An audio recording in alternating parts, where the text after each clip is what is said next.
लेकिन इन पांचों उंगलियों को पोषण बराबर का चाहिए। ये बात समाजवादी लोग, कम से कम उस दौर के समाजवादी लोग पक्का समझते हैं।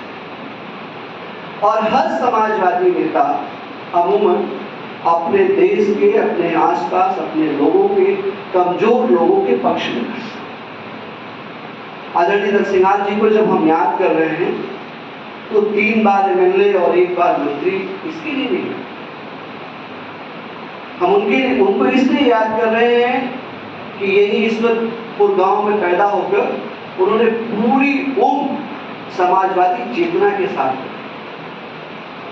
और वो अपने आसपास के दायरे और जहां तक उनकी पहुंच थी वो गरीब मजदूर के साथ, गरीब किसान के साथ। ये बहुत झंझारी सी बात है, जब आप गरीब वंचित खोजेंगे तो वो अधिकांशतः भारतीय जाति व्यवस्था में दलित मिलेगा या पिछड़ी जाति का, उसके साथ खड़े होने को ही न्याय माना नरसिंहाल जी, इसलिए आगे आए। दूसरी बात, जब हम लोग पेरियार जी की बात कर रहे हैं, पेरियार शब्द पर बात आ गई।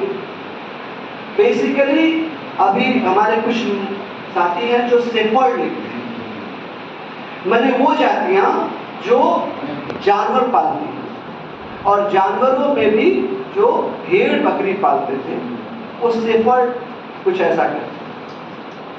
पेरियार जी उसी जाति समुदाय के घेरे से।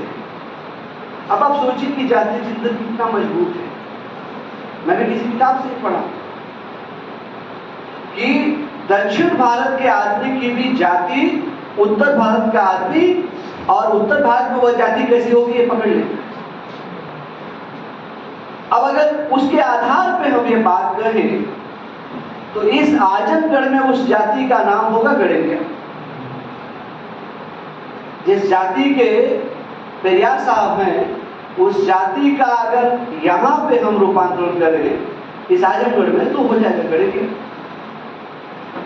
और उनका जो पूरे कामकाज 1904 में जो उनका काम है, या उनके जन्म के बाद से जो आगे, किसी के जन्म और मृत्यु की तारीखों की सिर्फ कई बात, जन्म की तारीखें है, ठीक है, 94 वर्ष दिया वो उन्होंने जो है 1879 में उनका जन्म हुआ, ये एक विषय हो सकता है।